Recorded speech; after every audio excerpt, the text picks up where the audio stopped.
Have we met before? The likelihood is probably not, right?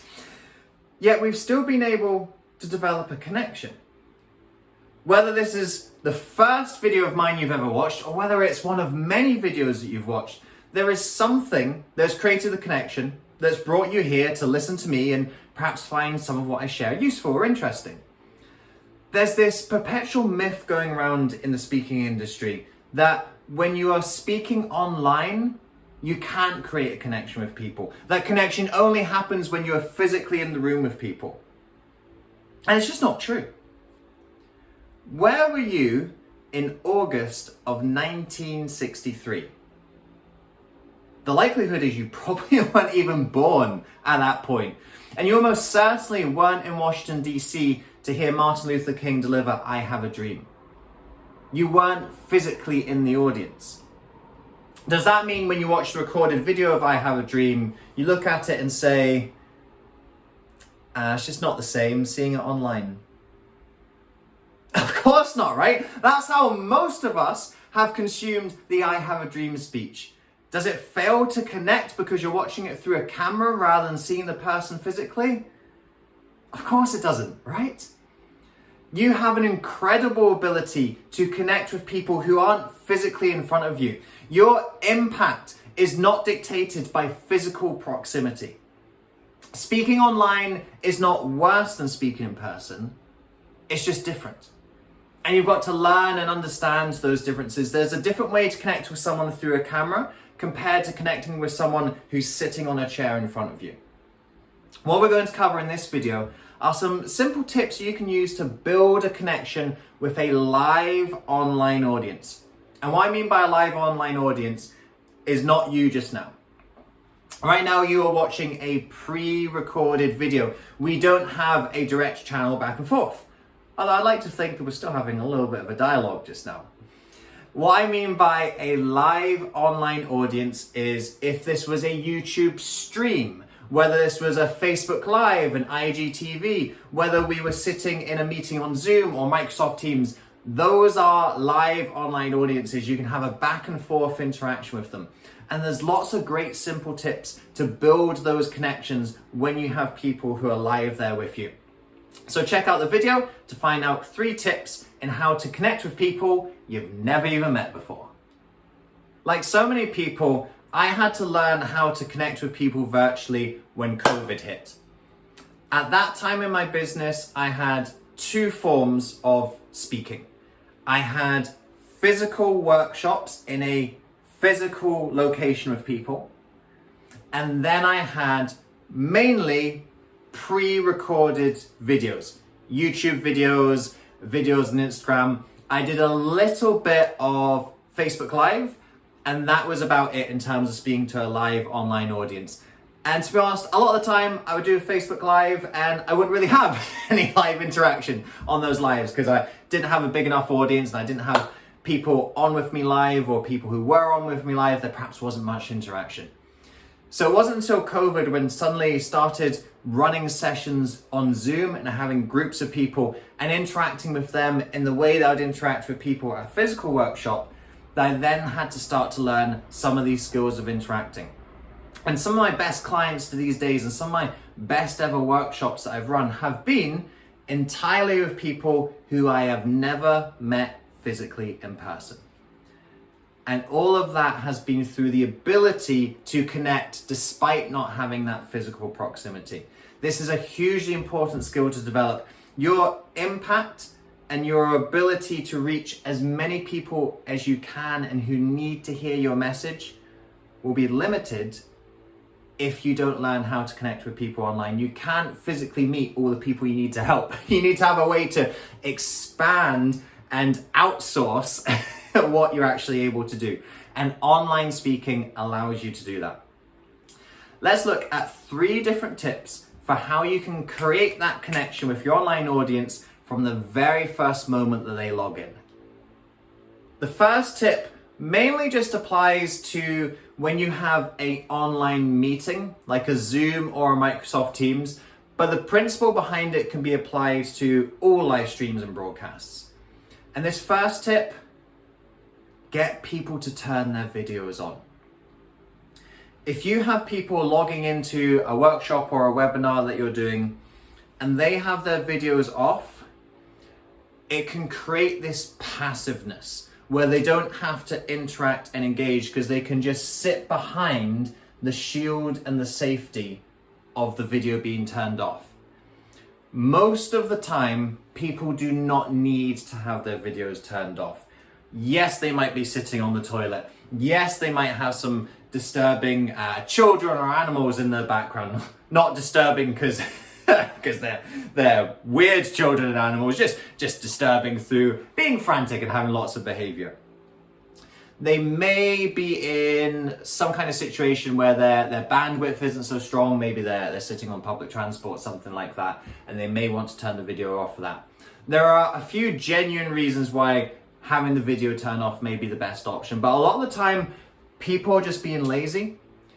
If you think about being in a physical setting with someone, there is no turn video off in a physical setting. You can't have someone who's sitting on a physical chair in front of you with like a black screen sitting in front of them. It doesn't work like that, does it? So you want to replicate that in-person feeling, and asking people to turn their cameras on is part of that.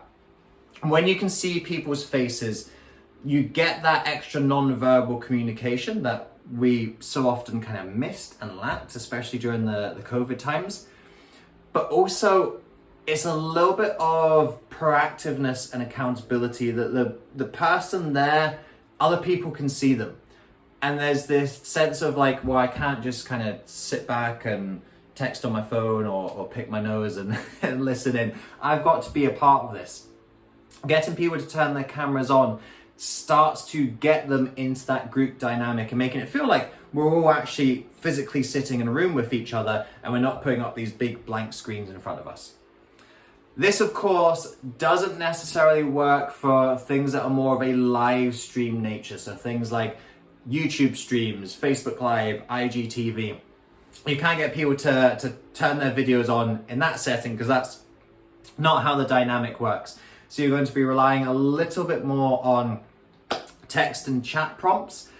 So making sure that you're asking some early engaging questions to get people typing into that chat box. And those types of questions, you might be thinking, well, what can I ask them? Well, I actually have an excellent question that I love to use all the time with my online audiences. And it's what I'm going to be sharing in tip number 2. So you want to hear my favorite question that I ask all of my online audiences?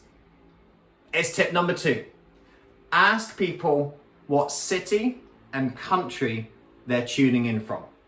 I love this question for so many reasons. First of all, it's got a clear and obvious answer. People don't have to think about it. You're not asking them, what do you believe would help your business succeed? Oh, wow, yeah. Can you give me 5 minutes on that one? You want something that's quick and fast. City, country, people know what city and country they're in. It's nice and easy to answer, and it's also emotional as well. Everyone has a little bit of a bias to their part of the world. There's a little bit of a patriot in everyone. So if someone is in their home country and their hometown, they think that their city and their country is a little bit better than everyone else's city and country. It's not, there's nothing kind of xenophobic or racist about that. It's just it's our cultural upbringing and preference. That's part of our identity. And people love to say, yeah, I'm from Vancouver, Canada. Yeah, I'm from Berlin, Germany. Yeah, I'm from Istanbul, Turkey. Yeah, I'm from Wellington, New Zealand. Yeah, I'm from Tokyo, Japan. Because there's a love of their country. So allow them to activate that love and enthusiasm. Now you might be asking, well, what if someone's not living in the country of their birth? Well, there's a good reason for that. Because they didn't necessarily think that that was the best country to be for them. So they have moved somewhere else. So even if they aren't in their home country, they don't necessarily have that sense of patriotism or cultural nostalgia linked with the country, they have gone somewhere that they think is a better deal and they are pleased with that. So they'll say, yeah, thank God that I moved to X part of the world, because Y part of the world, wasn't so hot. Let me tell you how good X is. So it's a question that just works universally in terms of it's simple and it's emotionally charged. And you want people to be feeling good when they're speaking with you. You want people to be feeling good when they're on your sessions. You want people to be feeling good about getting involved and engaged with the rest of what you're doing. Yeah, okay, I'm quite happy turning on my video. Yeah, I'm quite happy interacting with this because this doesn't feel like a boring, death by PowerPoint, suck the life out of me, work online meeting that I have all of the time. This is actually something where I feel like I'm sitting in a room with like-minded people, even though I'm sitting in a room by myself in my house or in my home office. That's a great question to throw out at the start. You're welcome to try out other ones. That's something that's a banker, it's a winner for me that I like to use all the time. Feel free to use it yourself as well. I was talking about how COVID really forced us into a situation of change and adaptation and really brought this online and virtual world crashing into us.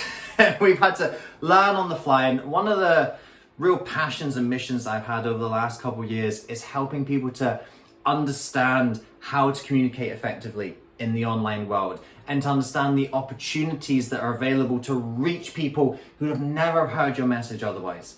And that's why I wrote the book, The Virtual Speakers Revolution, because we really have gone through a revolution in the last couple of years. The way that we work and communicate has changed rapidly, pretty much as a result of COVID.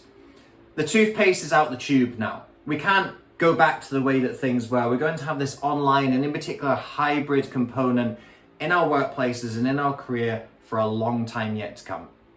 So we can either stay stuck in the past and think about the way things were, or we can see the direction of future and move with it, learn the necessary skills and abilities to not just survive this change, but to thrive in the revolution.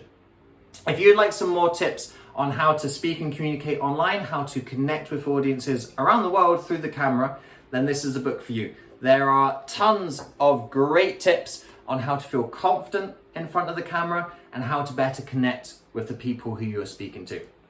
It's available on Amazon, paperback, ebook, audiobook, all of the formats. It's a #1 bestseller in its category. So a lot of people have said that they've liked it and appreciate the changes that it's been able to help them make, the skills it's been able to help them learn.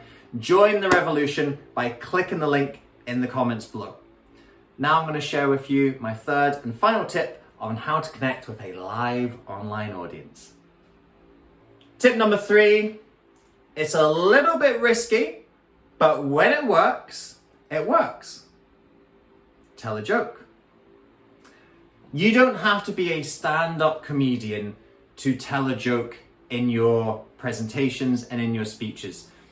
And I think it's particularly important online because people are kind of used to online being a little bit monotonous, a little bit less engaging. So when you're able to demonstrate that, oh, actually, this might be more fun than expected, it subverts expectations and it draws people's attention. So I like to tell a joke nice and early in my sessions. This also just kind of matches my personality as well. But there's also different styles of humor to match different types of personalities. So my personality and my style of humor is it's a little bit silly, it's a little bit facetious, it's a little bit playful. So quite often what I'll do is when I'm doing the sound and visual housekeeping, I'll talk about having videos on, for example. I highly encourage it. So there's tip number 1. I'll talk about we're going to have a mute all default. And it's not because I don't want to hear people, it's just to cut out those distractions, the disturbing children and animals from earlier. I'll go through all this, but I'll tell a little bit of a joke.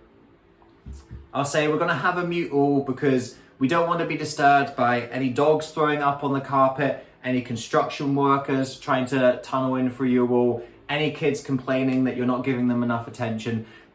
So I just do it in a slightly different way, and that's all it needs. Some people might find that funny, other people might not find that funny. So when I'm talking about telling a joke, I'm not talking about the boom boom shh, elaborate stand-up routines. I'm just talking about inject what you're doing with a little bit of personality and a little bit of fun. And that sets the scene for, oh, okay, this is going to be something that's a little bit different to the normal online dross that I sit through. Tell a joke, make people laugh, because when people laugh, they listen. We like people who make us laugh. In fact, we love people who make us laugh. So if you can make your audience laugh, even thousands of kilometers away, through a camera, on another continent, you have connected with them. And they will listen to you, even though they are not sitting in a chair in front of you. And that is the power of this online medium that we work through. Using some of these tips, you can start to build that connection. And once you've built that connection, you then have the ability to influence and impact people with your work and your message. And that's what makes you powerful as a speaker. And that's what makes this particular decade a fantastic decade for what we do. Because you are able to speak to so many people than you ever could before at any other moment in history. Martin Luther King, for I Have a Dream, he had to stand up there in a city in Washington, TV cameras, and that still only reached a small portion of the world. And it's only decades later, after his death, that the rest of us have actually been able to learn and benefit from his work and his wisdom. We live in a different age now. Use it, utilize it, and love it.